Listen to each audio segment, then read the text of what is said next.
Three, two, one. What's going on, folks? Welcome to 34 Questions. I'm your host, 34, and tonight we have Mr. Holmes in the building. How you doing tonight, Mr. Holmes? I don't go by Mister. Excuse me. Only because Man, it gives me flat.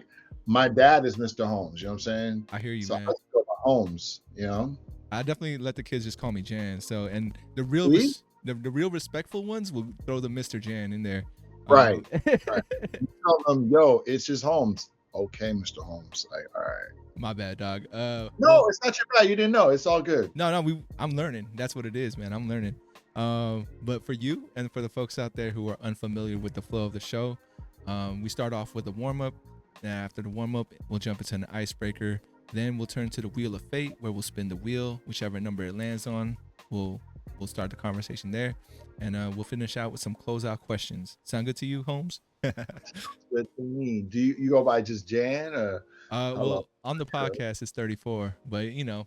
My bad. My bad. Nah. See, we both learning this. It's all good.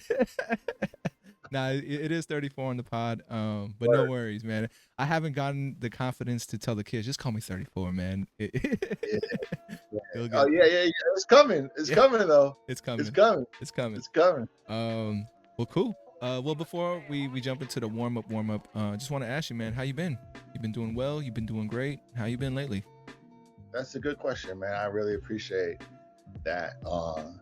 Yeah, it's so highs and lows, right? Like I had the biggest high, which was I had a chance to go see the Roots in Santa Cruz. Recently? They were out there? Yeah, was it last week? I feel like it was last week Thursday, or the Thursday before last, one of those. And then that same week, I was able to be a videographer at the Blue Note Jazz Festival. But what's fucked? Like, I mean, I can't even begin to explain to you, like, best experience I've had, right? Mm-hmm. And then, the low part was that week in the hallway of my building, I kept smelling something, and it just was very unsettling. And so that was 2 weeks ago. It was Blue Note. So last week, finally Wednesday, we figured the neighbor figured out that it was one of our neighbors who literally passed away in his home, and his dog was in the house crying, and so that smell I've been smelling was the body rotting. And I remember, coming home late from Santa Cruz or leaving early in the morning to go to Napa, and I can still smell it. And I think that's the part of life, the yin and the yang, right? Like, as upset or as the worst day you might have had, it's like, I'm blessed to be alive. You know what I mean? Or these kids give you grief, and then you realize, oh shit, like, you try and call home, the number's not working. You know what I mean? It's just like, dude, you gotta have that balance of, the highs and the lows. So, I try and keep it balanced in a perspective, and just be grateful. So yeah, that's where I'm at, my man. No, I hear that, 30. man. Yeah. Thank you for opening up, man.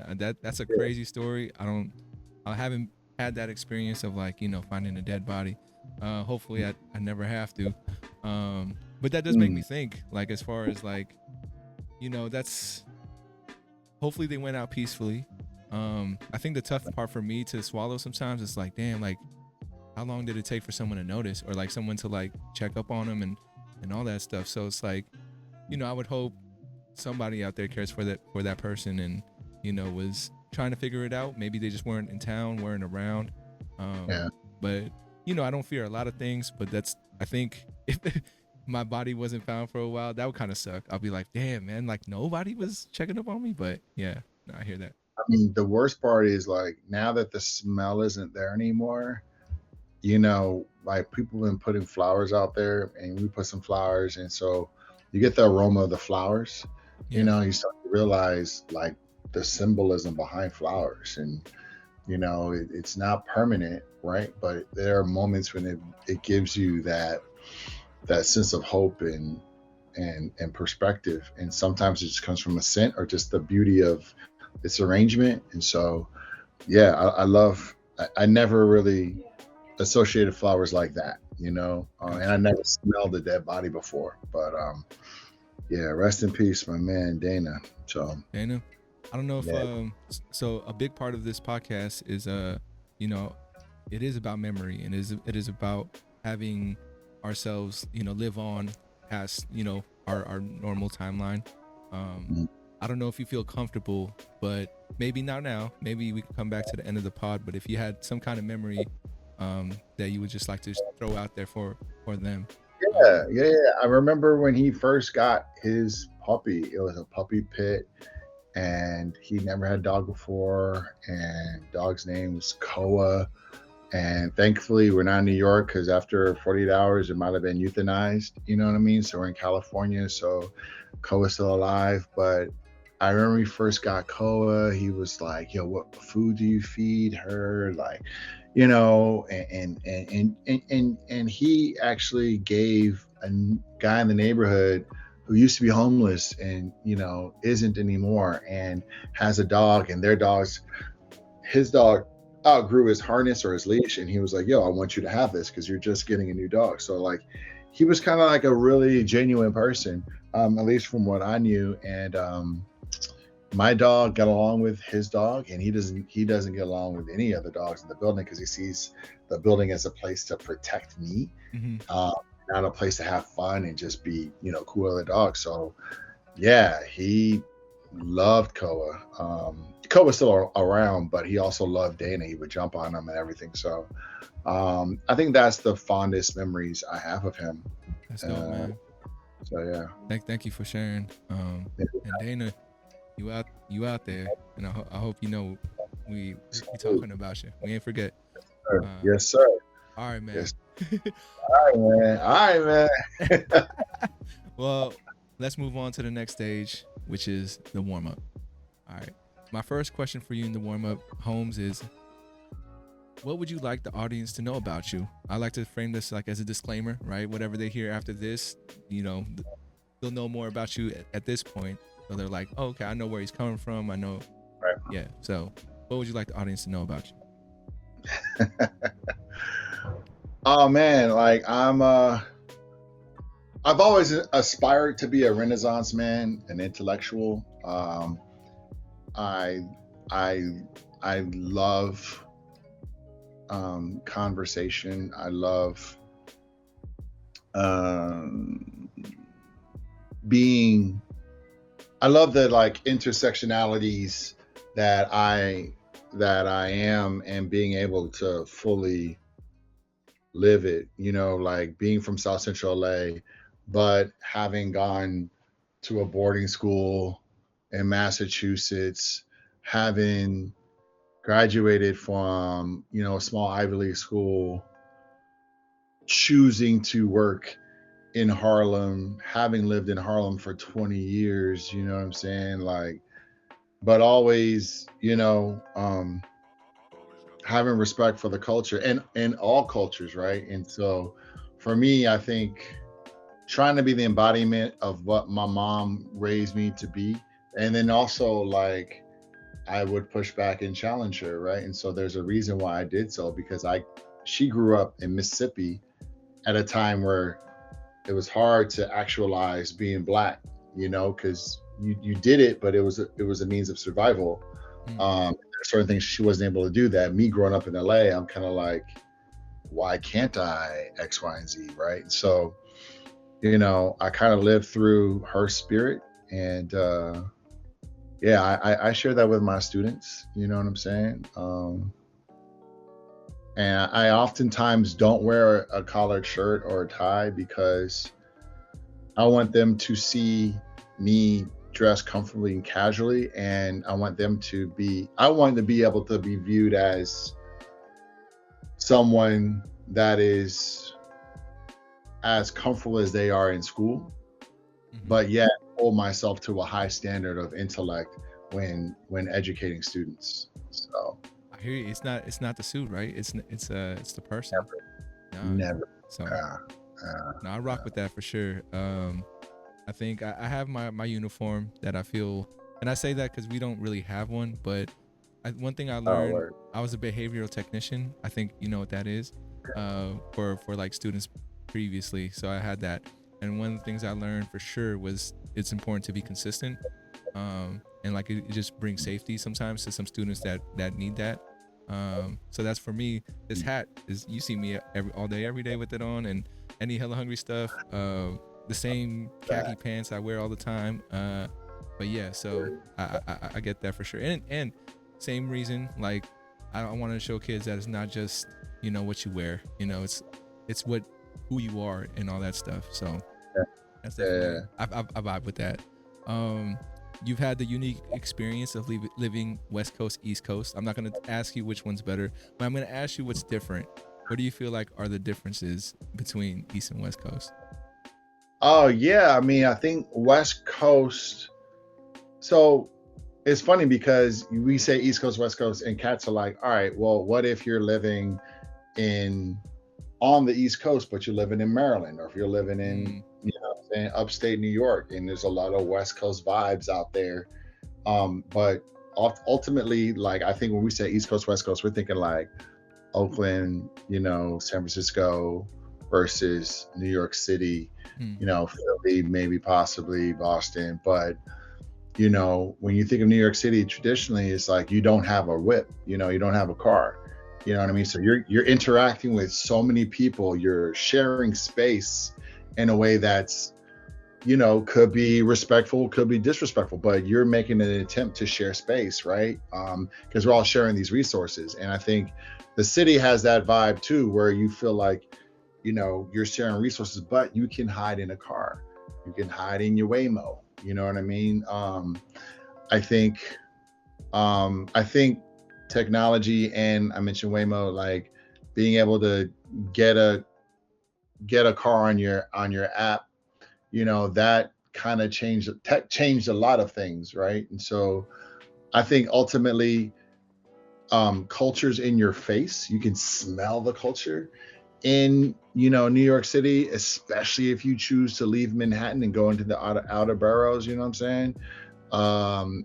Whereas I think on the West Coast, sometimes you kind of have to search for it. Sometimes you have to, you know folks, you know what I mean? Sometimes you have to go beyond what people have said about certain communities, you know what I'm saying? I think I think I think you get more of a diaspora in New York, you know what I mean, where there's African diaspora, or, you know, the Caribbean Latin diaspora in New York, versus here in California, you get a lot more of the Asian diaspora, you know what I'm saying? And you get a different Latin diaspora than you do on the East Coast. Yeah. And yeah, so yeah, the culture is just different. You know what I'm saying? But Yeah. if you have respect for culture, you're gonna love both experiences. You know what I'm saying? I've never been to New York. I think that it's one of those things where if I feel like I'm there, I'm never gonna leave. So I grew up here in the Bay, but I definitely was raised on New York hip hop. You know, like my favorite rappers were like DMX and stuff growing up. And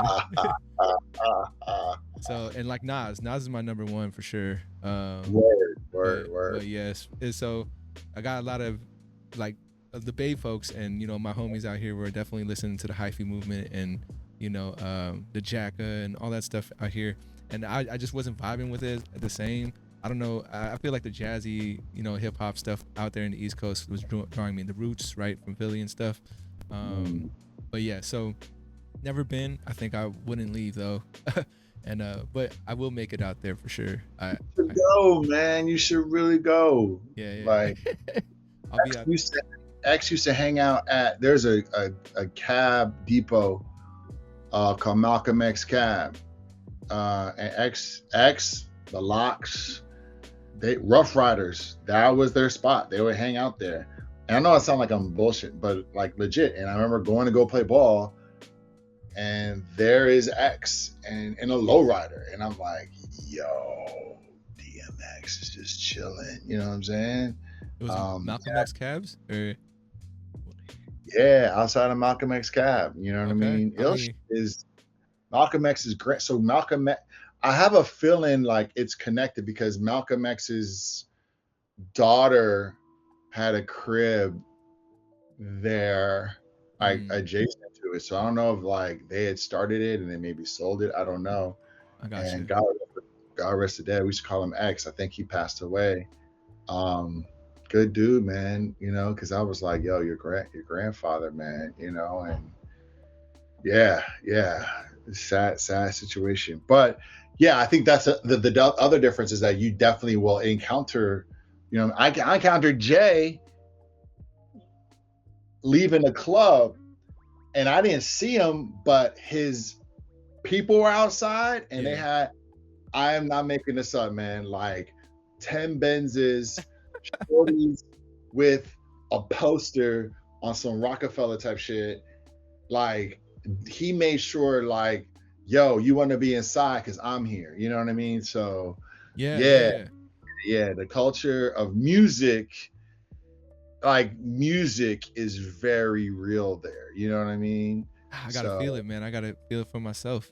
oh You please, know. please go, man. I You're got gonna you. love that. You know, you're gonna love it, man. I can feel it. I'll think of you, man, when I get to the cab station and walking those No, streets for sure. don't think of me, man. There's so many others you can think of, man. I can tell you to think about, man. But All yeah, right. I Well, would hate you to think that I'm the face of that. You know what I mean? no, I hear you, but just know I appreciate it, and the No doubt. appreciation will come when I do visit. My second question for you in the warm up, Word. Holmes, is how would you like to be honored? You know, I feel like this isn't a people don't get a chance to really say it, so I feel like this is a good a good way for you to just express what would you like me and the people that know you do in your honor. You know. Like on some obituary type shit. Like See, what? I didn't say that. I didn't. What do you want to say at your funeral, man? Yeah, it can be taken that way. The friendly way that I frame it is you moved away. I mean, you moved a couple times, right? So like, Yeah. when you're in the East Coast, how did your homies in the West Coast be like, oh, it's Holmes' birthday, man, we should do this, listen to this song or do this Yeah. thing, Right. for him, and Yeah. vice versa. So yeah, in that sense. You know what? You know what's funny? I remember us getting together, having a dinner. You know, my wife and I and our friends. And someone said to me something that really stuck. And he said, you know, I know people that have lived in New York and haven't done half of the shit that you've done and go in certain communities that you've gone in and, you know, really kind of embrace the city and take risks and chances. And, you know, I remember having a negative interaction with someone on the street. I was wrong. He was doing these wild pull-ups. And I took a picture, like, look at this motherfucker. And he rolled up on me like, yo, delete that shit. I'm like, yo, who the fuck you talking to? But I didn't like the way he said it. I eventually deleted it, but I didn't like the way he said it. And then eventually he actually got into some trouble. And when we finally interacted with each other, he was like, yo, I was wrong. I was like, yo, I was wrong, you know? So I think there's a difference between how you are remembered and how you would like to be remembered, because you might want to be remembered a certain way, but it doesn't mean that that's how people remember you. You know what I mean? So how I will want to be remembered, I mean, I would want to be remembered. Oh, this is so wild. You ask me this because, you know, my mom, before she passed, she gave me a number of physical items that she wanted me to know existed. You know what I mean? So, and I felt that was her way of, she's saying, I want you to have this and I want you to remember this, because like, I think she knew she was heading out and she was being called, you know, by the ancestors. So when the ancestors called me, you know, I want to be remembered as someone who,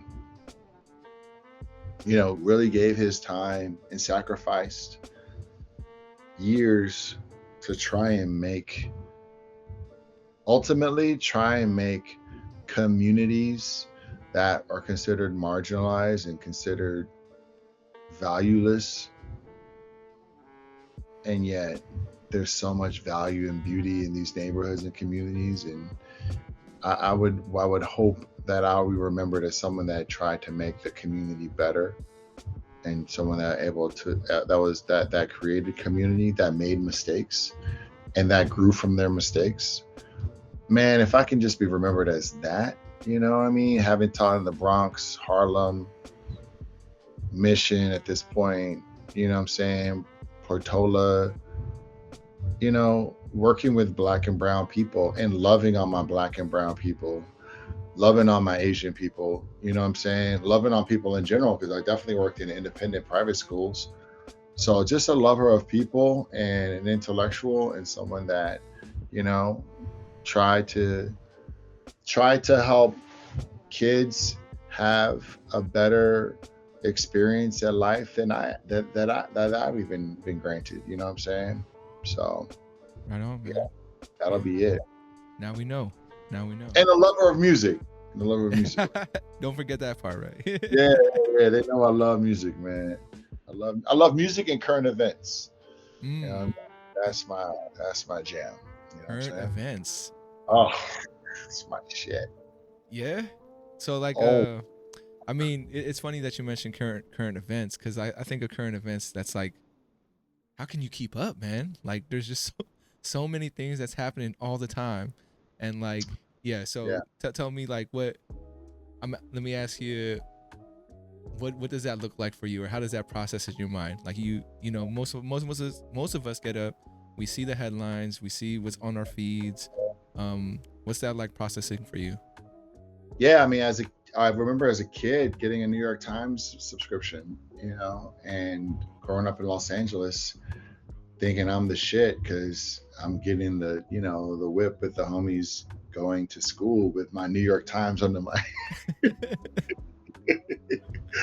Not really, like that's some really nerd shit, you know what I'm saying? So like, so when I would give it my high school homies, and they were like, "Yo, you were a nerd, motherfucker." It really kind of like puts it in perspective, because now, you know, I wake up in the morning, I have a subscription to New York, LA, you know what I'm saying, Times, SF Chronicle. I read, you know, SF Gate, Mission Local, but I embrace nonfiction, you know what I mean? Because you don't want politics. If you're not involved in politics, or you don't do politics, politics will do you. You know what I mean? If you're not aware of what's happening, if you're not able to take what you're learning or what you're teaching children and make it relevant to what's happening in the world. I mean, the Supreme Court just made it legal, you know what I mean, to racially profile. You know what I'm saying? So for me, it's like I have to be aware of what's going on. You know what I mean? Like Chuck D said, you know what I'm saying, hip hop is the CNN, you know, of what's going on in urban communities, and the things that have been happening in urban communities that we've talked about, and other folks are just catching on. So, you know, my dad went to Vietnam, and he came back and was like, I should never gone. Like, I went to protect, you know, the investment of people that had a lot of money. They made a lot of money off of us. And so when 9/11 happened, I was like, oh yeah, boom, don't sign up to go, you know, fight the terrorists. Like, I know that this is some bullshit. And, you know, lo and behold, history repeats itself. So, you know, I'm just trying to be that wise sage who is cognizant and aware of their surroundings, in spite of people thinking that you don't know, you know what I'm saying? Much. And so, and I owe that a lot to hip hop. Like early 90s hip hop, it was dope to be an intellect. It was dope to have a variety of vocabulary words, ability to express yourself. You know what I mean? You know this, you know what I mean? So, yeah. No, I got you. Yeah, I keep up, man. I stay up. Well, if I remember these thoughts later down the road, I'll bring them back up. But I get to the last question of the warm up, which is, how well do you know yourself? Sometimes I give people like a scale of 1 to 10 if you feel like you need to throw a number, but in general, how would you say you know yourself? How well?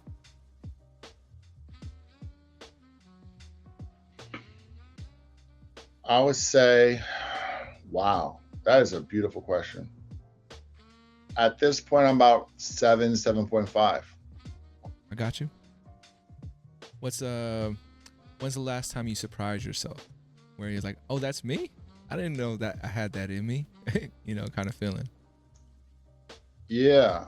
I think it was probably this past week. Might have been today. The amount of times I've learned two things. I've learned how to bite my tongue, Okay. and even though I feel like I want to say something, you know what I'm saying?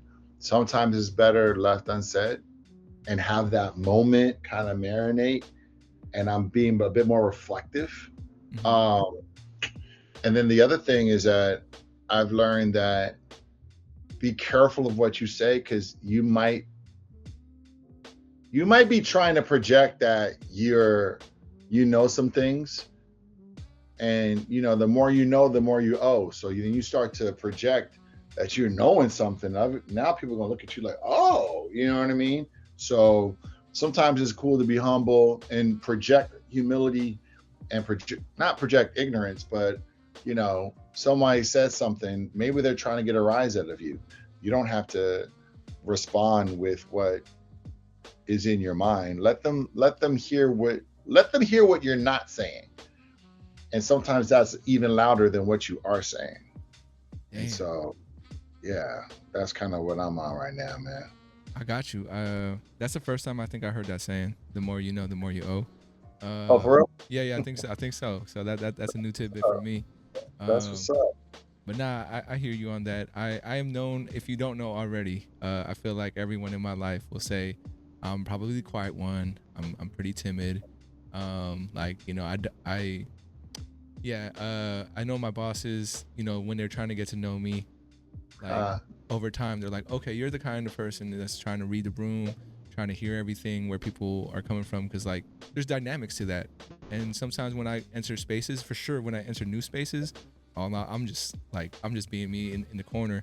But because I know there's a lot of dynamics that play out, and things that I just don't know about, and maybe some things I just don't want to know too, right?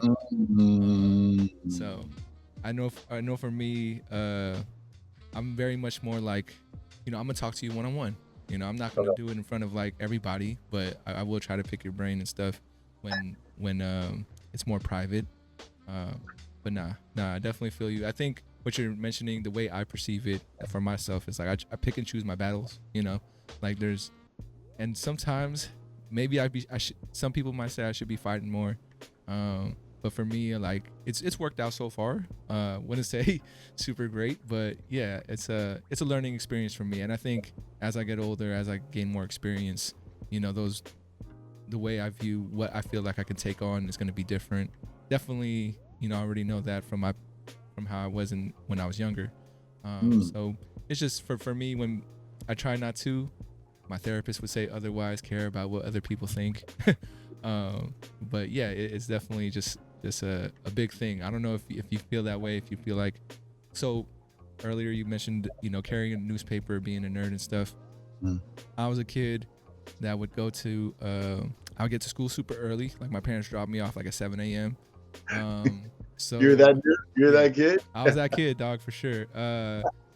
And so the paper would be there, and I would read the paper since it was just there, like at school. So I feel you on that. And so was it the Chronicle? Which one was it? The Chronicle? Which one? What was? It was the Chronicle. It was the Chronicle for sure. And I didn't think it was nerd shit back then, because my first dream was to be a rapper, and I was dressing in that rap lifestyle. Yeah. I'll play you my music at some point for sure. Oh, you still spit? I write as an exercise for myself, right? Like if I feel like things are being pent up, Saturday morning, I look for my type beats on YouTube and see what comes out. But I would still love to come out with a full project and just be like, yo, this is something I'm super proud of, because I've done other stuff, and I don't know if it's just me like growing a little bit more and looking back and be like, oh, I used to think that was the shit. Now it's not as good as I thought it was, Really? But I do want to make something timeless that I feel is timeless for myself. Which I do have some songs like that. It's not saying I love it, but it feels good for me to just like play an old song that I recorded and be like, Mm, damn, yeah, like, and I'm still feeling those words and I'm still right. feeling the beat. So yeah. Anyways, So you're I'll, trying to find your inner Nas, like that uh, timeless matter type shit. man, if I could, I don't know what I gotta do now that I'm older. Right. But you know, like even back then, I had adults telling me like, you know how hard it is to break into hip hop as an Asian person, or like, you know, and I'm like, you I know, never thought of and me either, not as a kid, but that was something that became, I felt more real as I tried to go into these spaces and try to do these things. Um, word. honestly, when I was doing my best effort push, the people that fuck with me most online at least was Toronto. and I was like, Oh, and I was like, dot, I was like, yo, Toronto, what's up? six. Yeah. Yeah, you know my wife is from Toronto. Word. Nah, I didn't. Hey, pretty. I actually been in Toronto once, and I did enjoy the vibes out there. Like I don't know You if did or did not? I did. I don't know if it was because I was just a person coming in, like, but it felt multicultural a little bit. I went to the Uh, mall. There was hella different folks out there. you know which one you went to? I'm gonna have to look it up. I don't know off the top of my head, but I You need to go. remember also Yeah, like the folks just really dug the Cali like vibe too. So like when they hell yeah. when they heard my like they were like, "Oh, you from Cali?" And I'm like, "How'd you know?" Like we could tell by the way you talk. And I'm like, but they were like, "Oh hell yeah, you know you The way you do." dress, you know what I'm saying? Yeah. So anyways, knowing myself, I was Yeah. thinking I was a shit, trying to be a rapper and all this stuff. Oh, shit, And word. then so in college, I Mm. remember we had a house party. This girl came into my room and she saw all my like superhero shit, all my like little things and stuff like that. And she's like, "Oh, you a nerd?" And I'm all like, "What?" like, Like superheroes, fuck is wrong with this you? is cool. What you? Right. What Um, you not on this shit? Oh, yeah, but that's yeah, funny. it was one of those glass shattering moments. And I think Right. back then I was still like, I'm not a nerd, but now, nah, I'm a nerd, but I'm also a lot of other things too. I'm a rapper. I'm Right. a podcaster. So yeah, it's just funny though. Like for like when we work with kids and stuff like that, and they're trying to define and find their identity and stuff, Yeah. it's a trip. And like I just want to tell them like, shake out of it, man. Like you don't got to be in these Yo, boxes, right? So yo, I literally was telling my kids today, and I remember I asked them, "How do you maintain your self-esteem?" And that was the one question in my two classes where they struggled with it. And then I had to tell them about myself and when my self-esteem got rattled, and then I had to share what happened to me and what I had to do to build it back up. So, and then you mentioned Toronto and nerd shit. I remember going through Queen Street downtown trying to find a spot I can buy a Millennium Falcon. You know what I'm saying? I feel I that. remember dragging my peoples. I was like, "Yo, we gotta check out this comic store." And they're like, "What? Why the fuck am I in here? What am I doing in here? Yo, something wrong with you, man. You doing some weird shit with comics, nigga?" And it's like, yeah, man. So yeah. So No, I got you, man. yeah, Shout out to nerd shit though. You know, like yeah, no doubt. we All day. I think everybody nerds out about something. Like even if you don't think you are, like Yeah. it's just being into something and really like diving deep into the community And it's a part of not accepting death. It's a part of saying like, I'm not allowing this part of my life to die. I got that from Questlove. I'm not allowing this part. I love vinyl. I got put onto that as a kid, and I'm gonna continue doing that because that's a part of my life that I'm not willing to sacrifice for the CDs or the Spotify's or, you know what I'm saying, the I hear streaming that. services on the phones. You know what I mean? Damn. So yeah. Dropping knowledge, man. Nah, vibing with you, bro. You creating this. This is you. You know what I mean? I appreciate your platform. Right on, man. I appreciate you. We moved on to the next stage, which is the icebreaker. As you can see, you have 34 seconds on the clock. You could choose between a this or that or a word association. Which way you feeling? Shit, scary. This or that. A this or that. All right. And then yeah, it'll be 34 seconds. We'll just rapid fire. There's no score. but just know at the end, I'm gonna like follow up on a couple of your answers. All right. So here we Word. go. In what's 3, 2, 1. Where's the play button? All right, there it goes. Sort by price or sort by rating? Sort by rating. Ambition or comfort? Comfort. Group hangout or one-on-one hangout? One-on-one hangout. Win a race or win a debate? Win a race. Growth or security? Growth. Hang out with little kids or old folks? Old folks. Vacation or staycation? Vacate. Or night or morning? That's the last one. Morning. I feel that. All right, so I want to go back to hang out with little kids or old folks. Kind of chuckled there with old folks. Why old folks for you? You know, you never know what old folks give you opportunity to be quiet. Old folks give you opportunity to realize you don't know everything, and you don't know how much time old folks have left. So they're either gonna pour into you, or they're gonna be like, "Yeah, I'm good. I don't, need to converse with you." So, to be able to soak up wisdom from folks who have been through something and have turned out and come out of it, or just folks that maybe they've seen you in different stages and you can't BS them, because they've known you since you were yay tall, right? And so I definitely appreciate my forefathers, my folks who've come before me, and I think as a youngster, I've been around older folks, and I remember when it hit me that I'm an OG to some degree around some people, and I was not comfortable with that because I was like, nah, because da da da da, and I'm not realizing like, oh, I'm in spaces where I am an OG, because there aren't as many older folks than me in those spaces, and I have to take a step back and reflect on what I've accomplished in life. I might be hungry, but I also can admit I've eaten, and so I need to share the fruits with others, because they need to learn how to cook and eat properly. You know what I mean? So I got you.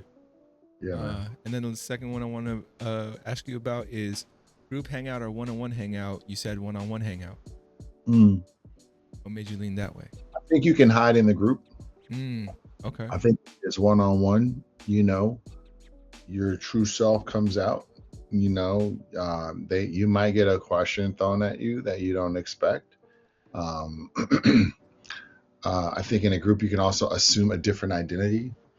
And in one-on-one, someone's receiving you or trying to create space with you, and if it's not working, there's a reason, and you can't just chalk it up to like, yo, what do you think about what he's saying? Like, it's none of that. Yeah. It's the view. So, are you willing to sacrifice a bit of your ego and who you are in order to make sure, the vibe is set right?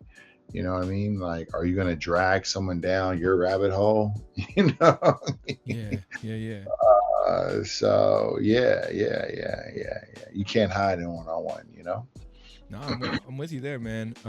I definitely lean towards that way too. Yeah, and since I did let you know that I'm more of a quiet, timid person, group hangouts, I feel like I don't get hurt, and I'm definitely more the person like I'll let everybody say their piece. Heard or hurt? Heard. I don't get heard, like hurt. Yeah. And I feel like my whole life I've been through it too many times where I don't even care anymore. Like, it's cool, y'all can like have your piece unless they directly like address me and be like, yo, what do you think? I'm pretty much letting people say whatever. But yeah, and sometimes I think that's more important to them, than it is to me in those kind of situations. But yeah, definitely, like, I think that's why I wanted to be a rapper, was because I saw they were getting heard, like a lot of people are listening to these people. And at least for me, I was listening to lyrics hella deep. So that's what drew me in. Like, oh, I want to be like them because people hear them, But yeah, let, I wonder if that's an ongoing theme for you, or a concern is feeling heard. mm, I think so, man. I'm gonna bring that up in my next therapy session. But yeah, no, I think this whole platform, podcasting, um, you know, I think I'm, you know, I don't speak the most in my podcast. I try to leave it up to my guests, but I do try to throw out my things out there too, here and there. But I don't think I think I'm working on trying to be comfortable, like just doing what vloggers do. They'll just point the camera and they'll look at the camera and say what's on their mind. I'm not there yet, but that's something I want to try, and not try to make it like it's about me, but I want to be putting out something that's substantial, you know, more substance than splash. I'm trying to figure that out, you know. Uh, but we'll move on to the next stage. I don't know if you had something to add right there, but I was going to ask, have you ever gotten into the beat poets? The beat poets, no. I know, you know, writing rhymes was a big part of my life, but back then when I was a kid, I was super scared, you know, to be on stage and stuff. And I've been on stage to rap and stuff, but never like beat like poetry. I'm thinking with the stuff I've been writing, that's where I should go if I ever were to like, oh, let me, you know, try to make a buzz or create a buzz around myself. But that also doesn't feel right. I feel like I would just show up, do my thing. And the poetry slams I've been to, I show up, do my thing, and then like the times I stayed, people would come up to me and be like, yo, you did your thing, da da da. And that made me feel uncomfortable. And so I was just like, the next ones I did, I was just like, do my thing and just bounce hella fast. And I want to hear from nobody. And so that was just an internal thing for myself. I think that would be different if that was today. And maybe I should. Thank you for bringing that up. I gotta live outside my box a little bit, you know. So just making sure I'm hearing you right. You're not familiar with the beats. No. What are the beats? So they're a collection of poets. There's a bookstore called City Lights Bookstore in North Beach, started by Lawrence Ferlinghetti. And he moved to New York and San Francisco in like 51. So like him, Jack Kerouac, Allen Ginsberg, Amiri Baraka. So they were the beat poets, and they rhymed to a beat pattern, mostly jazz. Charlie Parker, they love Charlie Parker. But like his whole idea of kind of blue, like first thought, best thought, like improvise, like just get it out there and not worry about, you know, whether someone's listening or whether they like it. You know what I'm saying? Like I'm pouring out and I'm living in these stanzas and I'm living in these rhymes. And, you know, if you get a chance to delve into some of their work, it's the exercise of it is dope. You know what I mean? So it's called Beat Poets. That's what I should be looking up. Yeah, they're the beat poets, man. Okay. Like Allen Ginsberg. He wrote a book, a poem called Howl. Naked Lunch, I think I don't know if it's Ferlinghetti or Burroughs. But like, yeah, if you ever get a chance, man, huge in San Francisco, huge in the Bay Area, huge in Berkeley. The beats. Yeah. I appreciate that, man. Let me but we made it to the Wheel of Fate. I'm gonna throw out the wheel. We'll give it a spin, all right? All right. Anything's too too personal you don't want to talk about, feel free to skip or pass. But you said you were open book, and yeah, sorry. So I would press. Oh no, I got you. I haven't figured it out to like let the guests do it themselves. But number 20. How would you describe your musical taste? This is great. We haven't even talked about music, so how would you describe your taste? You know, I think hip hop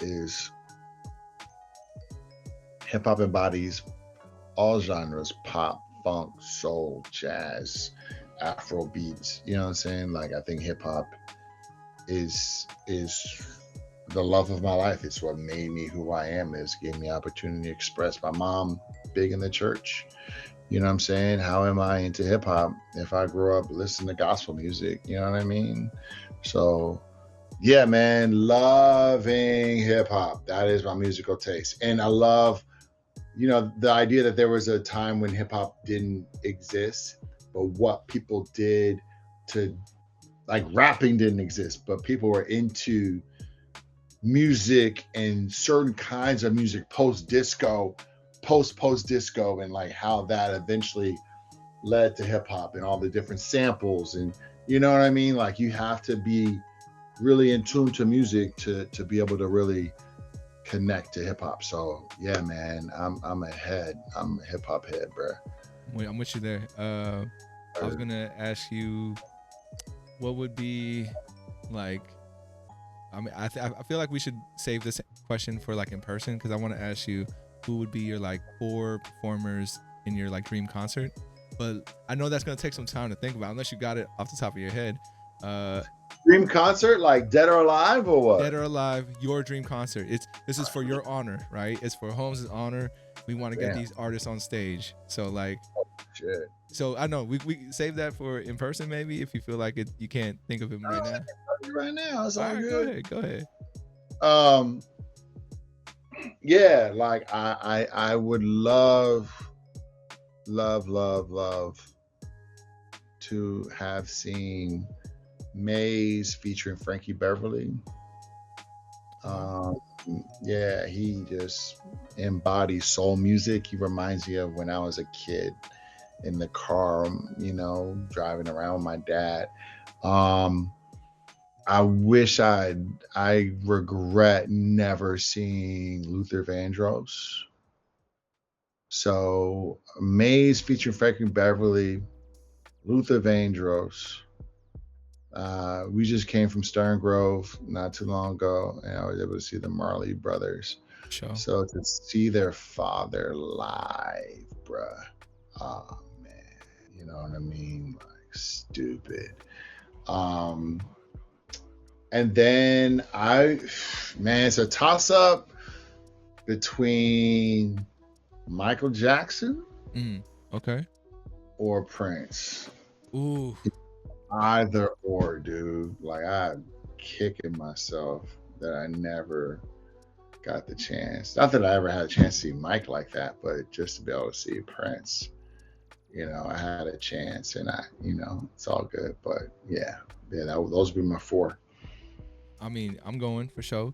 You got 4? No, I mean, I'm going to your concert, your festival for sure. So I don't think I was old enough to like really feel the what this was like, but in your experience, the time of Michael and Prince at the same time, was it like a combined thing? Like, you know, fans were like, oh, we both, or were people choosing sides and being like, nah, I'm rocking with this guy and not him? You know what's crazy?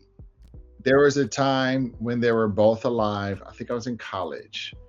And so, you know, that's where you kind of like, you know, meeting people, get to know people, like, yo, what's your vibe? What are you into? I didn't really hard body mess with Prince like that until I realized how many women. You know what I'm saying? Because I thought y'all were Human Nature and Michael and all this. Yeah. Nah. And I'm like, dude with his ass out in the hills? Like the hills, for real? And it was like, yes, boo, the hills. I'm like, damn. So it's just like, you know, Prince embodied an aesthetic that the machismo man didn't matter. Like, this was a small dude who was ill in shape and just also had a connection to soul and funk, and he had that confidence. You know what I mean? He played every instrument, so you couldn't tell him shit. You know what I mean? So like, not to mention what Prince could do with the instrument, Michael could do with his voice, right? And so, and with his body in terms of dancing, and the fact that Michael was started when he was 5 or something like that. Yeah. So like, you listen to old, you know, Jackson 5 joints and understand that he was a teenager. You know what I mean? So I think you just start to see Michael's progression into Human Nature, Off the Wall, Bad, Thriller, etc. You know what I mean? Like, to see where he came from. So yeah, it was really a time when people, it was either or, you know what I mean? But music lovers, definitely. They and wouldn't. knew that Michael had dope shit beyond just Thriller, like the prior stuff. You know what I mean? Yeah, yeah. No, I got you. Yeah, I mean, I don't. I will say I'm more of a Mike guy. I don't think, like you said, getting into Prince. I mean, I know 1, 2, 3 songs off the top of my head. Prince fans, don't hate me out there. Well, you only know you're saying you know one, two, or three Prince songs. Yeah, yeah. Yeah, that's where I'm at with it, man. I don't know. I gotta listen to the greatest hits album or something. You didn't like Prince, or you just it just never vibed with you. Like, what do you mean? I think my family household was more of a Michael, vibe. Okay. So I didn't Yeah. hear Prince that often. And yeah, I just feel like I don't think I've taken the time, man, to be honest with you. I just haven't Word. like pulled it up and been like, let me listen to the greatest hits Word. and jump into it. So Word. yeah. I'm not ashamed to admit it. So I would tell you this. I think seeing another artist interpret. So there's a DJ by the name of DJ Spinna, and he does like a Prince Michael Jackson concert. Sorry, Prince Michael Jackson party. And the responses in the party when they throw on Prince joints is entirely different from the responses in the party when they throw on Michael joints. Ooh, okay. And I think that he's a hip hop house, like he brings them out. Like he ain't just he's no Herb. But DJ Spinna, yeah. DJ Spinna, SPI, and yeah, it just goes by Spinna. Yo, my man, like, yeah, nah, I got you. Yeah, I'll come back to you when after I get some Prince in you, man. Get some of that funk in you, man. For sure, I'm missing it, man. Maybe that's gonna help me fight my battles, Just might. Let me throw one more wheel question at you. We're coming against time. I hope I'm not taking you away from too much right now. I'm not taking you away from. I'm like ruining the whole show. Keep running my mouth. Now we good. Number 32. Oh, all right, you got that one earlier. I need to change that. I gotta change that question for sure. It's all good. It's all good. What are some things that you've learned? And this is a very big, vague question, but in your mind, what would you like to impart on people as far as what would you like them to learn? Wait, those are two different things. Let's go with what have you learned? Let's go there first. Shit, man. That I'm a blip. You know what I'm saying? Like, if you think of the number of people in the world, people that come before you, people that will be coming after you, babies being born, you know what I mean? Like, you got one shot, you got one opportunity to make an impact, and then you're gonna be forgotten. You're gonna age. You're going to die. And so I think I've learned that I won't be a student's teacher forever. I'm just their teacher for, 180 days. So like, they're going to have another teacher, you know what I mean? I have to understand that you just hope to have some permanence in it and in someone's life, right? And so if you don't, you don't, but don't waste an opportunity to become, or to attempt to become, to make an impact in someone's life, right? If you have the means. And I say that because I think too much in our society, we focus on ourselves and we don't focus on how can we make, society better, or how can we make an individual's life better that could make other folk like that, create that ripple effect. And so, yeah, I've tried to learn not to think that, I am going to be remembered. I think I've learned to hope to be remembered. You know what I'm saying? I got you. Now, I again, I wholeheartedly agree with you. Whenever life gets too crazy for me, I try to remember the fact that I am a speck in this universe that's gonna, not be here too long. Yeah. in the whole existence of what this is. Yeah. And it is humbling, and actually it makes me feel kind of secure, you know, like, yeah, you know, like I should really be focused on, at least for me, like what what am I really doing to like for the betterment of people around me. That's what I'm focused on. Mm. um we talk about, you mentioned balance earlier. I'm another person who believes in balance. So my realistic side is like, I'm not going to be able to like save the world like that. There's always going to be good, there's always going to be evil, however we define those terms, or what, I guess, what definition we're defining them by. But in my mind, it's like, okay, as long as I'm not hurting folks, and I really truly believe and secure in what I'm doing with Hella Hungry or with my podcast. I'm working at the school. I think I told you I was one of those people that had like 20 jobs in 10 years. And I kept, Oh. yeah, I was trying to find my place. And I had worked at Burt in 2017, and I left to try for a few more places. But for sure during COVID, and we had like I had a lot of time of reflection. I was like, I need to get back to the school. And that's what I've been able to do. Definitely appreciated my time back. And yeah, it feels good that, what's it called? I found something, but I will let you know this. And I feel like this is just me in my mind, but man, it's been tough to kind of see the kids grow and not feel like I'm growing myself, which has been like something that's been real for me for sure this semester. And I'm trying to figure out what that means for me, what that looks like. It's tough for me to think, oh, I need to change the scenery or anything, because I really do enjoy the community that I'm at.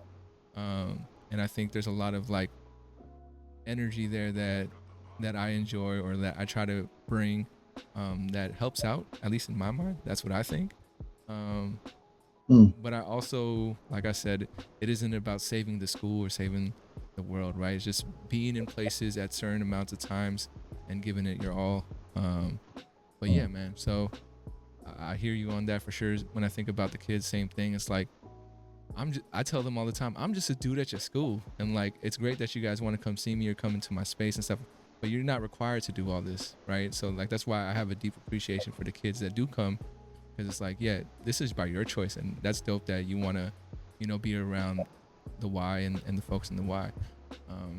But yeah, man, just Wait, I've been your room be packed as hell. What are you talking about? well, Like, I thought that's the same room when I met you. yeah. Then during the school year, I walk by like, yo, what is going on? Yo, it's packed, B. I wish it was a bigger place, man, because I feel like that's the only thing that turns the kids away. It's like, oh, it's too packed in there. I'm gonna hang out somewhere else. But no, I appreciate that, man. And yeah, I feel like that's what, I mean, I came back on a mission to be like, what all the opportunities I missed in 2017, or like the things that I wasn't able to do. I'm actually super fortunate that the team that I work with understands who I am and what I'm about. And then they're like, Jan, go do your thing, man. Like, we see you care, you know? So yeah. And that wasn't always available. And for me to think about a change of scenery, having to like figure that all out, or figuring out how to prove that so people don't like, I don't know if you listen to Childish Gambino, but he had an interview where they asked him like, you know, what's your goal or whatever, and his goal was like, I want to work so people don't question me. Like, and I'm like, word. that's where I want to get to too. Like, just trust the vision, trust the process, and it'll get there. So yeah, it's, you know, I like your team because like, I like that they're comfortable in themselves. That's what they project to me. They project to me like, this is who I am. Take it or fucking leave it. I'm not here for you. I'm here for the students, and don't forget why we are all here. Because I think there are folks who get into education with an agenda, and I never felt that agenda from them. You know what I mean? No, man, and that's rare. That's rare in every workplace, right? Like, real. A lot of workplaces, people have agendas, and people are trying to, you know, do things. And so yeah, I see you. But yeah, I mean, that's the truth. So I think it is very rare. I run an employment like workforce program for the kids, right? We took 12 graduating seniors last year, put them in workspaces, but I'm really like, my goal was like, okay, there's old school way of thinking and the new school way of thinking that y'all are thinking, and like it's not gonna mix well.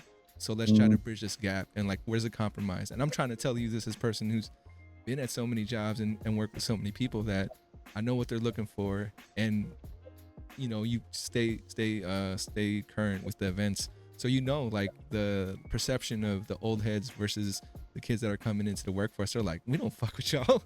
Like, you want a day off because you're not feeling like your mind's not right. That's my anxiety's acting up. I can't be at work. Like, it's yeah, different. They're yeah. definitely more self-absorbed about themselves and can't take the hits. You know what I'm saying? The struggle, the idea of a struggle, the idea that they're supposed to be struggle. Like some folks, I'm not supposed to struggle. Yes, you are. Like, that's the beauty of life. You know what I mean? Like, it's gonna make you stronger, but Yeah, we'll just kind of want to coast. you So got to be open to it. And yeah, hopefully the kids I spent the summer with, got at least a little bit of that, so they stand out a little bit more when they're in their workspace. Like, oh yeah, I heard about that, or Jan talked about that. And Roberto was with me too, so shout out I Roberto love for that helping out. dude, man. I love that dude, man. And y'all have similar vibes. Yeah, So every like, oh no, that's Roberto. Okay, we're, so we're I'm like, twins, man. We're twins. yeah, I swear to God, I'm like, yo, I literally just saw. No, I saw your homie. Okay, I'm bugging. Yeah. Yeah, man. Both very warm, and I like that y'all speak up, and you don't try and shrink yourself. You know what I mean? I appreciated that about you, Roberto, and that's very rare. I know, So man. Yeah, I definitely admire his Roberto would speak up, and I think I told him all the time, and I think that's why we got paired up during the summer, is because he does have that approach, right? I'm more soft than he is for sure. Like I think when it comes to like disciplinary stuff and skills like that. So for me, we balance each other out in a certain way. But yeah, shout out to Roberto one more time. He said, I told him I was gonna talk to you today, and he's like, "What? You talking to Mr. Holmes?" Like, yo, I'm gonna be the first person to watch that episode, man, because he loves your energy too, man. I appreciate that, dude. Yeah. Shout out to Roberto, definitely. All right, we got about 10 more minutes, Holmes. I'm gonna move us to the next stage, second to last stage, which is mantra stage. All right. You're gonna be talking to yourself at this point. Well, that's You just talking to the universe. You feel me? What's it called? So the phrase is, I am, I can, I will. So I am blank, I can blank, I will blank. Whenever you're ready, do your thing, and this is just for you, man.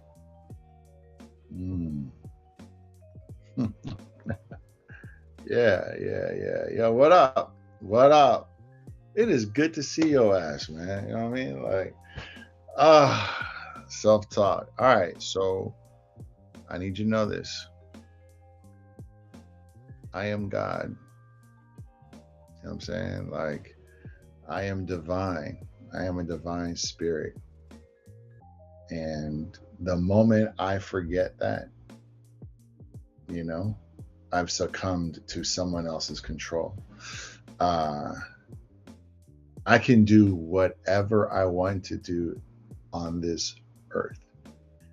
It is my decision, no one else's, if I choose not to. But know that I can do whatever I set my mind to. And I think this is the hardest part, but I think this should also be my guiding light. I will at some point no longer be here. And I embrace and accept that. And I hope that in knowing that reality, I've brought some light into someone's life, and I've made an impact at some intersection of someone's path, and that's all. Right on, Mr. Holmes. Or damn, Holmes. But that was beautiful. Okay. I feel like that was very, very thoughtful. A lot of folks sometimes they're unsure what to say, but I'm not trying to minimize anyone's answers. But damn, Not dude, at you got that unlocked. all. um, let me see if I can find my notebook. I'm gonna need it for this next part. Don't worry about it, my brother. Got it. You know, I it's got it. funny. Oh, good. I teach a study skills class, and I'm starting to realize like the skills that I'm actually trying to teach them, Yeah. I'm incorporating them into my own personal life.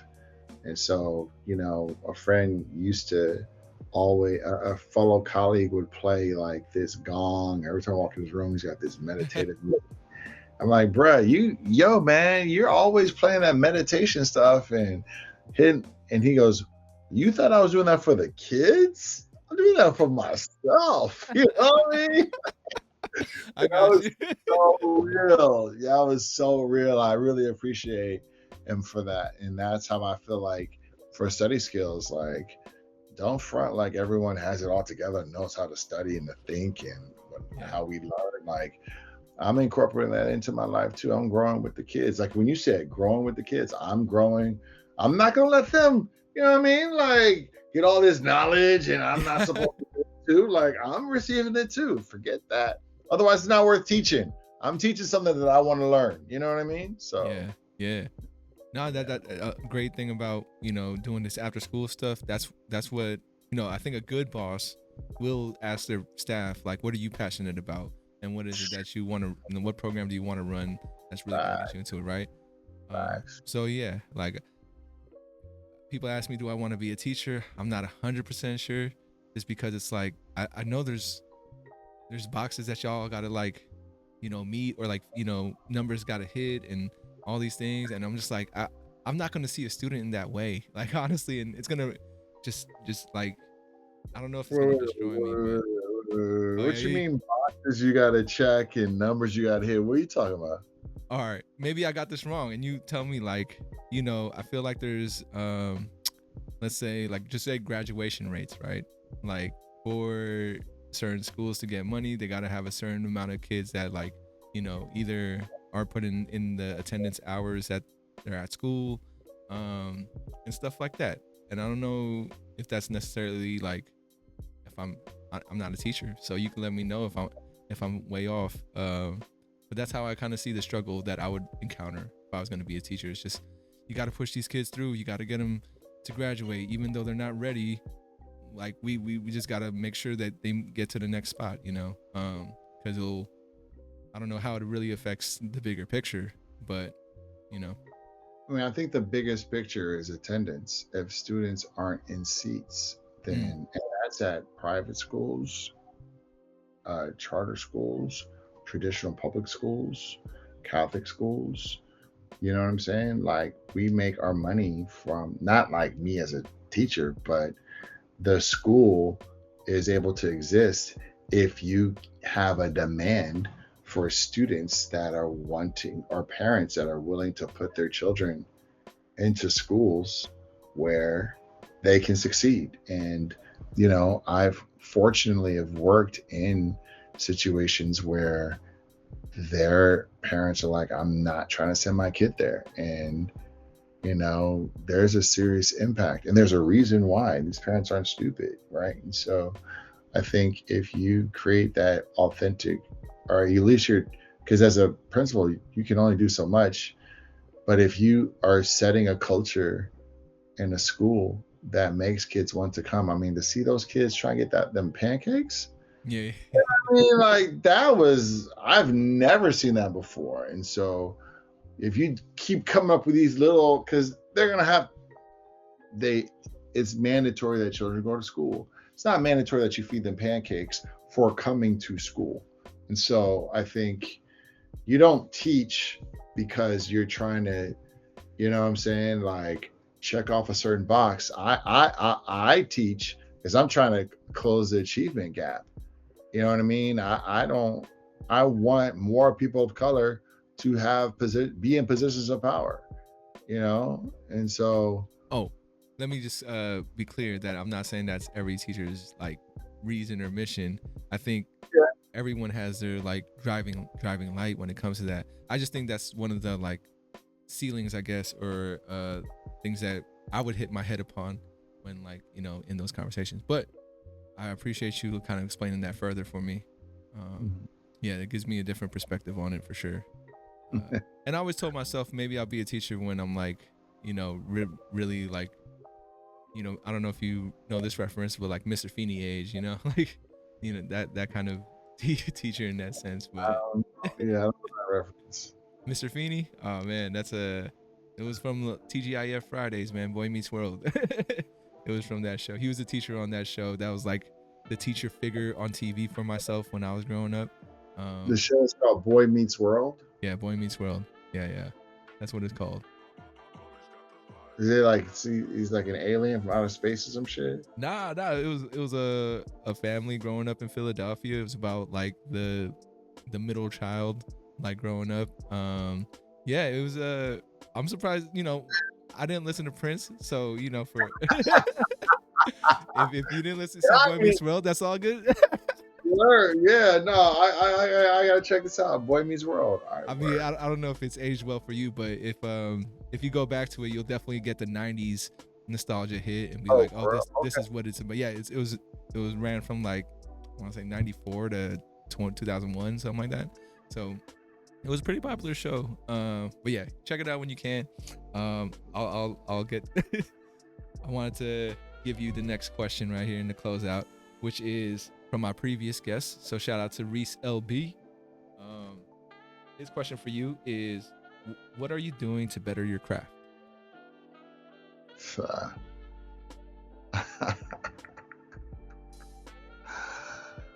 Fudge, bro. Oof. Which craft are you talking about? Ooh, I know, Renaissance man. I know you got plenty.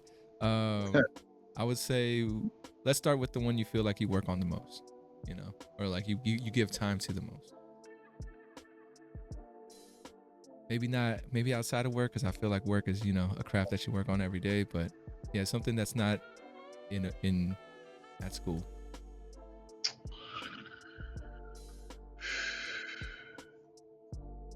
You know, I think the craft of being a good human. Ooh, okay. In the Bay Area specifically.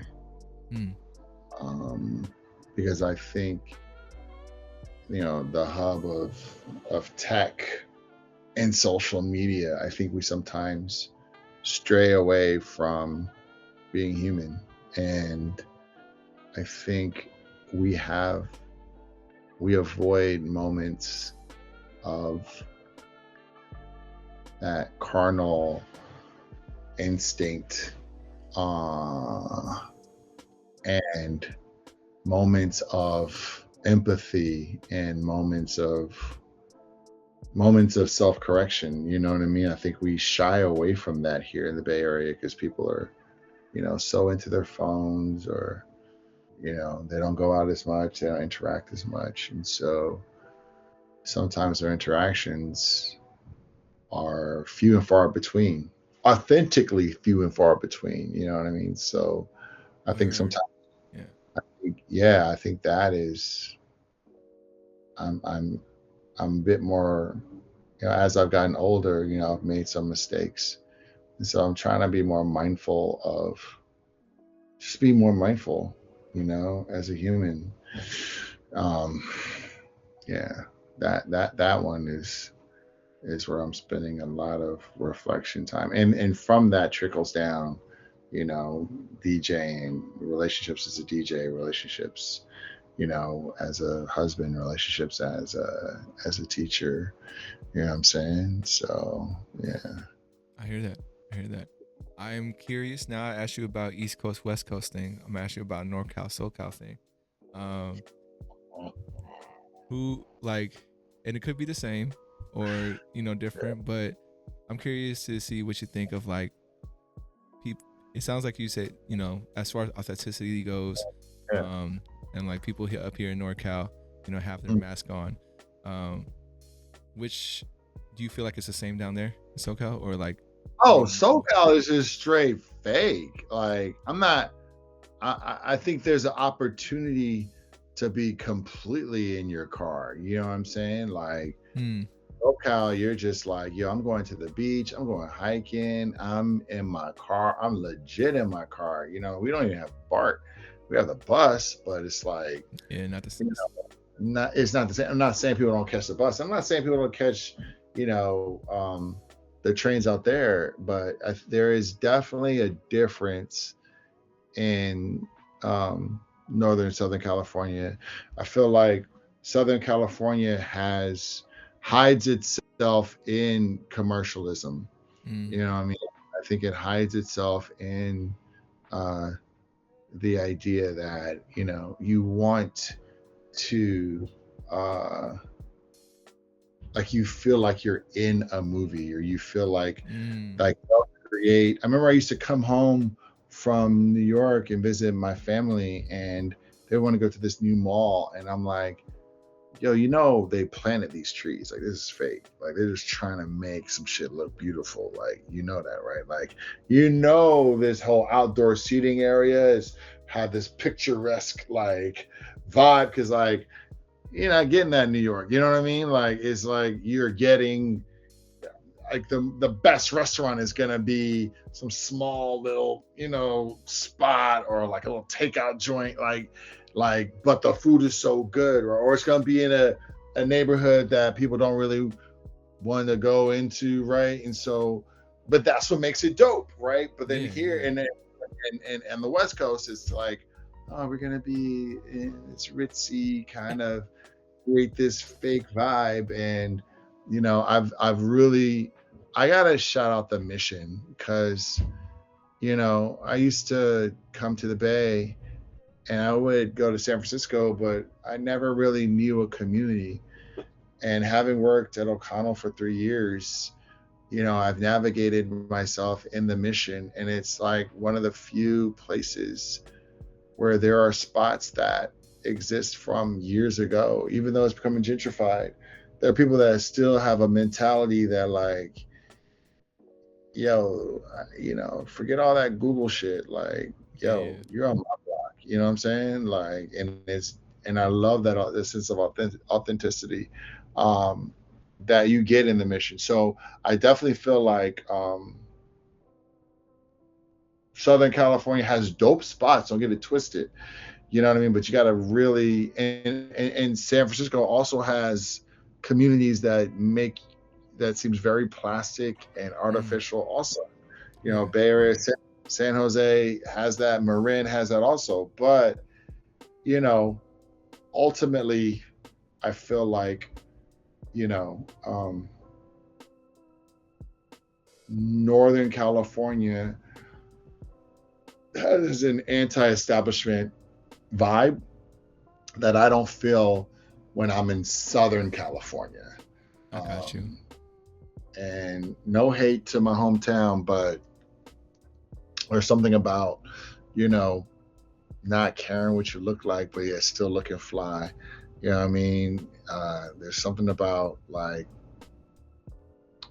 being authentic, and having a history of funk and soul.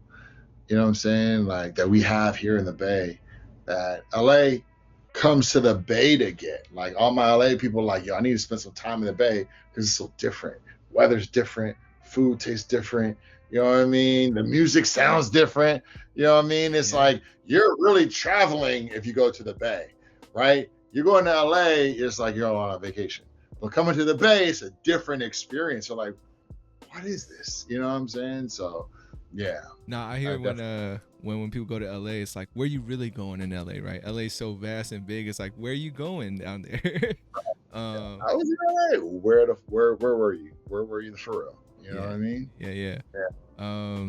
Now I don't know if you knew this, but I did go to school in Long Beach for 5 years. So I kind of did the opposite. I went to Lying. So I was CSULB, You 2013. you you rep the beach? Yeah, yeah. I was at the beach for sure, man. And honestly, Where were you there? 08 to 2013. So those were my 5 years when I was there. You lying. You for real? Yeah. Oh yeah, for sure. Man, I don't got my The Blue Pyramid? the blue. Yeah, the blue pyramid for sure. I was living on Redondo and Anaheim. Those were the cross streets, like near there. Uh, So Yo, can I tell you a quick story about the beach? tell me. All right. So Ma Dukes, God rest her soul, went and got her master's degree when she was teaching in English at Long Beach State. And then her professor asked her, would you consider getting national certification? So she's getting her certification. I mean, I don't know if you're aware of like what that means in like the stuff you have to go through to get certified in America, be certified not just in a state, but certified nationally. And so she would have been, I think, the second person. She was teaching Compton Unified School District. She took the job because they also offered her 50% off of a home, and she's lived, raised us in an apartment, 4015 West Adams Boulevard, apartment 9, and she got a chance to buy a home for 50% off in Compton. And so she's doing her work, and she gets the call that, hey, yeah, the biopsy came out that, the cancer spread throughout, like she has cancer. And so, man, listen, she was in the hospital when she couldn't, like my brother was there, and it was understood that she was going to die, and they were like, who do you call? And they just dialed the last number that she had called, or that had called her, and it just happened to be a professor from Long Beach State. And then that professor, I think, reached out to her study group, and they're the ones that were on her bedside right before she passed. I was in Toronto. I was trying to make it to the airport, and I wasn't able to get there in time. But her professor was there for her, and her study showed up at the hospital to say their goodbyes, and she passed away there. So Long Beach State, man, like shout outs, man. Like my homie's daughter goes there right now, and she passed away in 2011. So you were there. Holy shit, dude. Man, that's crazy. And you know that, like, obviously didn't know your mom's like that. But it sounds like you guys had a great relationship. And it's one of those things where, like, when people are at their bedside, and a lot of times people are like, oh, they're waiting for someone to come, or they're waiting for someone to hold, like, and I'm just assuming, man, and apologies if I'm wrong, but for her to feel comfortable in that way, or like just knowing that maybe hopefully she felt good with you and your family, and like it was just one of those things where, like, my son's good, he doesn't really need to see this right now. I think that's powerful too in its own thing. But we were talking about, your neighbor. I'm happy that your mom's had some folks around her for sure, and that, to bring her care. That's true. That's true. Even though I wasn't there, and it's funny because I was there before, but I was living in New York, and then at some point I took time off, and I was living with her for like 3 months in LA, and she knew. So what's crazy is the love of her. She was gonna marry this dude, and then his green card situation got messed up, and he moved back to West Africa, Guinea, and then they had kids. He remarried. He got married to somebody else. My mom got married to somebody else. He moved to Houston, Texas. I think he was like a big time engineer. So while I was home with my mom during the 3-month period, she got a call that Diallo had passed away, and so I think Diallo was reaching out to her because when I went to go visit her in the hospital, she's just looking out the window, and I'm like, hello. And, her veins had collapsed. They couldn't IV her anymore.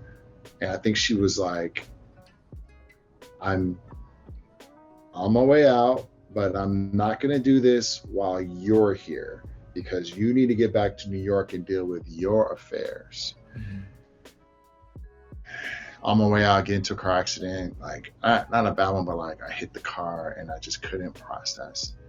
And, you know, it just happened to be a wedding one weekend in Toronto. And I was like, I don't know if I should go. She's like, go, baby, have a good time, whatever.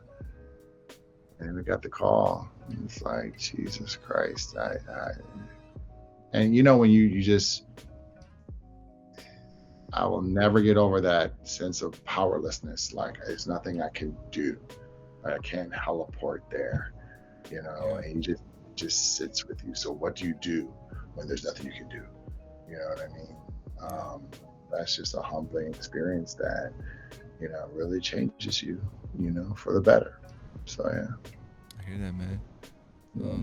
Thank you. That was a beautiful story. And yeah, I don't want to, you know, have to feel like we're pushing on because we could talk about it all day. But Good. I do want to ask you the second to last question. Yeah, my bad, homie. No worries at all. But my second to last question for you is, what would you like to ask the next guest on 34 Questions? This is a way for me to connect folks, you know, like even though you never talk to them, but hopefully, you know, you'll be connected in some way. So. Yeah.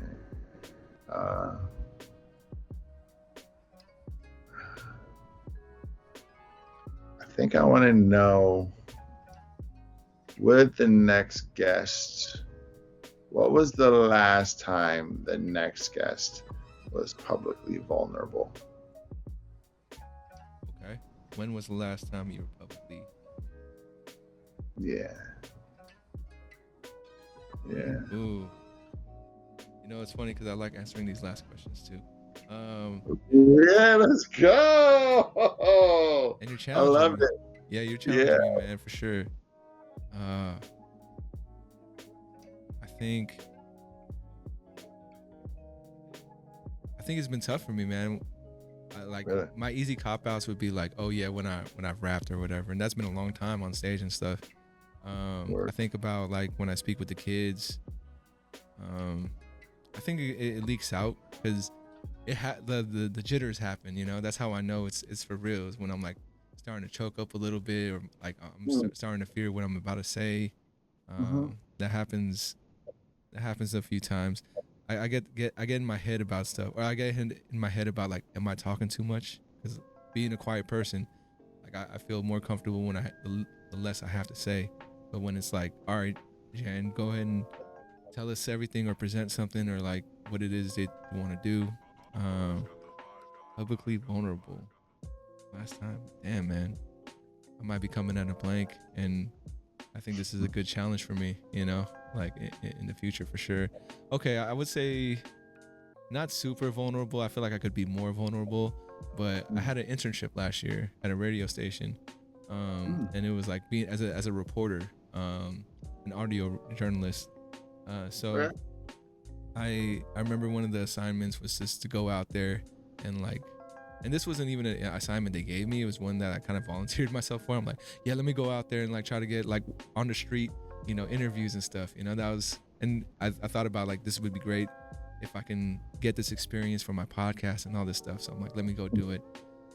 So yeah, I mean, I felt pretty vulnerable being out there for like a couple hours, standing at the corner with a microphone and, you know, trying to see who would fuck with me and, you know, just like stop and talk. And that was tough just because like I could see it in people's eyes and stuff. And we're talking about NorCal being, you know, with people's masks on and stuff. There was a lot of that. There was a lot of like, do I chase that person who I know seen me here cross the street, like in the middle, like, cause they know I have a microphone, you know, and stuff like that. So in that sense, I would say I was vulnerable in that part. But yeah, man, as far as like, you know, just letting myself out there and speaking, it happens in my music, it happens in my lyrics, it happens here on the podcast every once in a while. But yeah, I think it's something that I need to do more of for sure, or find spaces where I can be like, okay, this is a good place for me to just like connect with these people in the way of me showing my vulnerability. But yeah, so It's group hangouts, one-on-one hangouts, all what about one-on-one. I don't mind showing vulnerability when it's like in smaller spaces. But yeah, being in a big place is something that I need to learn how to do, or at least just be like, fuck it, just do it. But yeah, that's a great question. Can't wait to ask the next person. All right, Holmes, we made it to the last question of the podcast, which is 100, 200, 300 years from now, our descendants are watching this video. What would you like to tell them?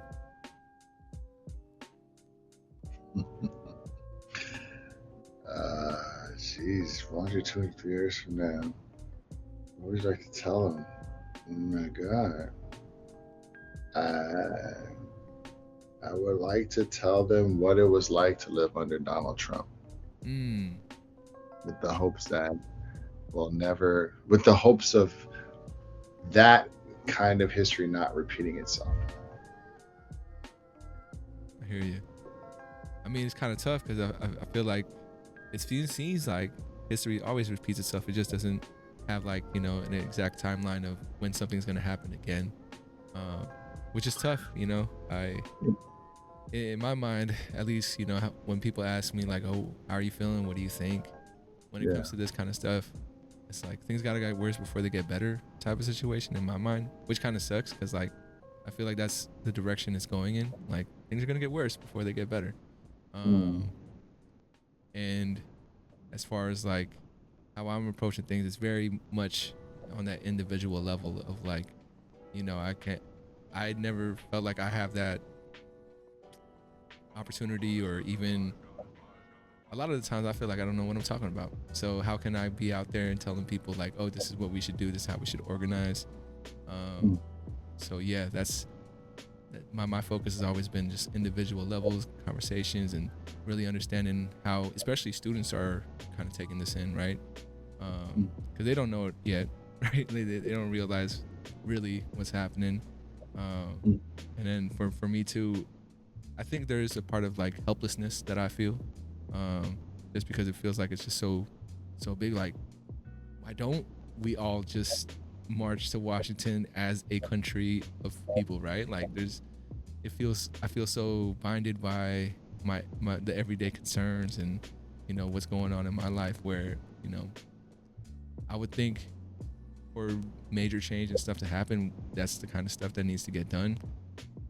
And it's like, it seems impossible, even though I feel like there's always a possibility those things can happen. I don't know how you feel about it, but feel free to let me know.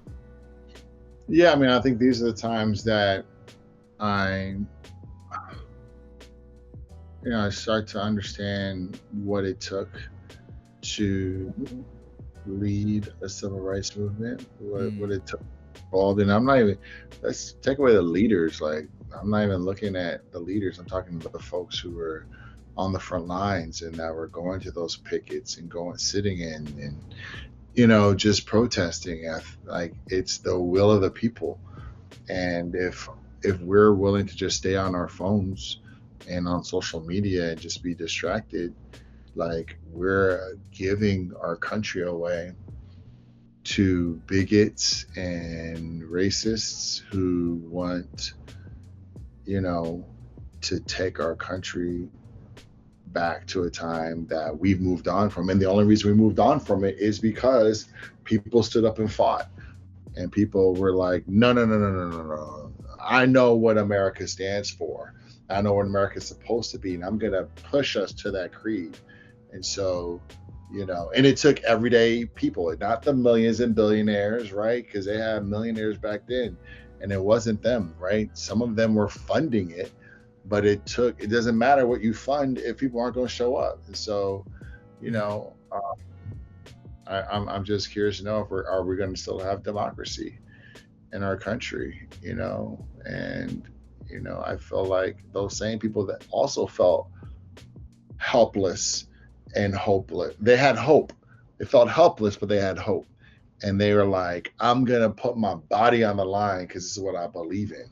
And I don't know if I'm doing it right, and I could be wrong, but I know I know that this is not how I'm supposed to feel. And so, yeah, I'm, I push you and I push the rest of our country to do all we can to do something when we know we can, we have the means, you know what I'm saying? Yeah. So, Yeah, I feel like the only time it really felt like things were happening and they didn't even happen the way I think people would say like we got real results was like all the protests and stuff during quarantine and when things were happening and people had not the time constraint of like going to a job every day, so it's like cool, we out here in force, and that was great.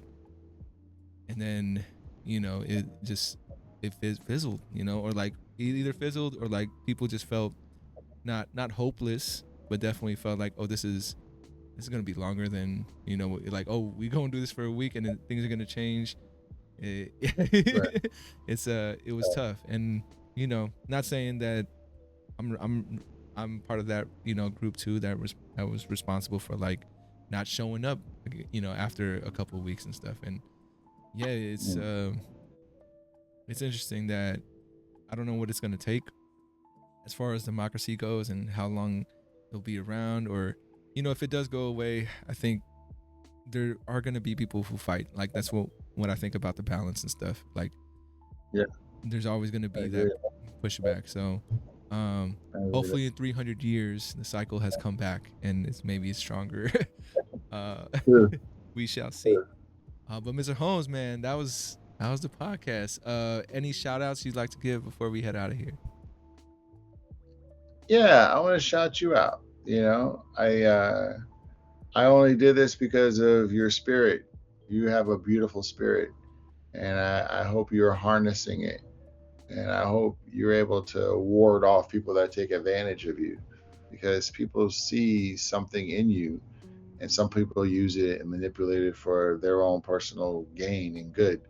And so, I don't really have a lot of free time, but you said it, you reminded me, and I made time. And so, um, I just want you to continue working and building what you're doing. Hella Hungry, it sounds beautiful. I love the idea. I haven't spoken to you from the time that we bonded. You know what I mean? And That's I cool, felt man. bad. Yeah. I'm like, damn, I want to put in touch with some folks that I know. But yeah, man, keep up the good work. It's dope, and I love that you believe in yourself, and keep the positive, you know, um, energy in your back and voices in your head. So you just keep pushing, and don't let anybody stop you, my brother. I appreciate that, Holmes. And yet, like, don't trip. I'm not that person to be like, oh man, like he must nah, that's never me. That's never what I think about folks. Like, So, we just living, man. I want to thank you for your oh, time. What's that? I need to get you a better jacket because we won this past weekend against the Patriots. So we need to get you a better jacket. Oh, So oh, your oh, oh! I hear you. I hear you a Raider jacket. So you're not out here bang banging Niner gang, and we need to get you silver and black. You know what I'm saying? yeah, To match yeah. that hat. We should let's make a bet, man. We don't have to figure out what it is right now, but if you win, then I'll rock something for that day or whatever. But Word, vice word, versa, vice versa. word. We'll figure it out what it is. We'll figure out what it is later I on. got Niner gear. I love the Niners, but Oh, I'm an LA dude. So I'm not rocking with the Rams or the Chargers. It's Raiders all day, baby. what, You know what I'm what? saying? All right, it sounds like the Niner thing's too easy, so I might have to ask you to wear something Giants then. I don't know how you feel about that. I got Giants here. I'm a Dodger fan. Yeah. uh, I'm a weird dude like that. You know what hey, I mean? look, I'm a Yeah. fan of football, so yeah, like Word, even though the Raiders isn't my team, I respect word. y'all players. I respect the process. Yeah. It is what it is. Yeah, you should come through talk football with Mia. She's a Raider fan on our team. Word. Yeah, yeah, you should. Word. Oh yeah, you could go in there for sure and have a chat. But anyways, yeah, that's hella funny. a better jacket. Yeah, it took me a second. I don't know if you saw my eyes. I You're was like, trying to connect. what the hell is he talking about? And then you said win against the Patriots. I got that. Yeah, you're like, oh, y'all won one. But Yeah, man. hey, we're tied for first place. So, you know. That's right. Goddamn right. I want to thank the folks out there for tuning in. If you're listening on Spotify, Apple Podcasts, on YouTube, appreciate your time as well. Please remember to reach out, reach forward. As always, much love. And we'll catch you guys next time on 34 Questions. Peace. Peace. And it fades out from there.